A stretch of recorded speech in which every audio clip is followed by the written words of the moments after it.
Okay, the next classical assumption that we're going to make is that the error term of our regression equation has a zero mean. And just to remind ourselves what's going on here, recall that we have a model with some dependent variable, as many x's as we see fit to add according to our theory,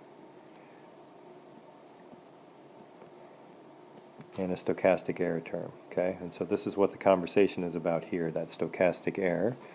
And we're claiming that the mean of the stochastic error is going to be 0. All right, well, let's remember what it contains. It contains omitted variables, right?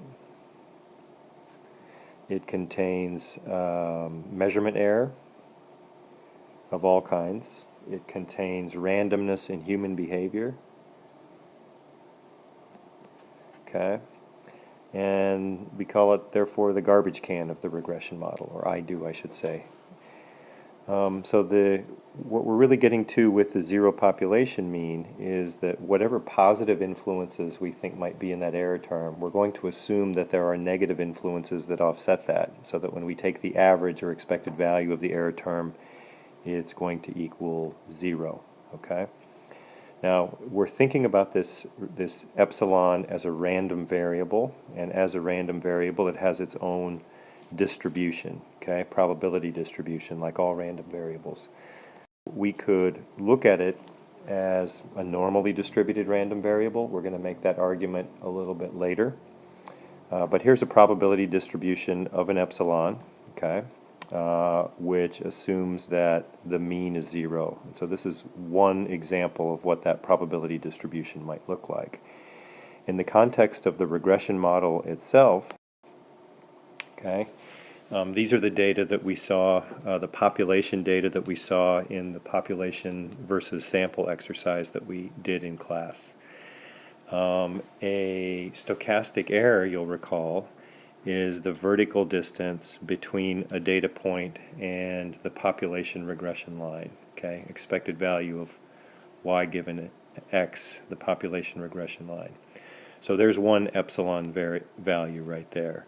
Here's another epsilon value, okay, and in this particular example, the positive is offset by a negative, and as we go from x value to x value to x value, the positives are offset by negatives. And what that means visually is that this population regression line really sits vertically in the middle, so to speak, of the data. All right. If we had a population regression line that sat way down here, when all of our data points sat above it, that would indicate that we had an average value of epsilons that were greater than 0.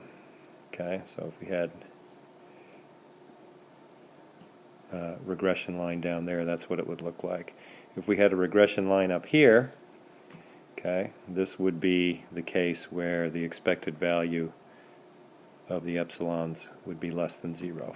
Okay, but we're going to assume that that regression line goes right through the middle of our data. And that's what the expected value of the error term being equal to 0 implies.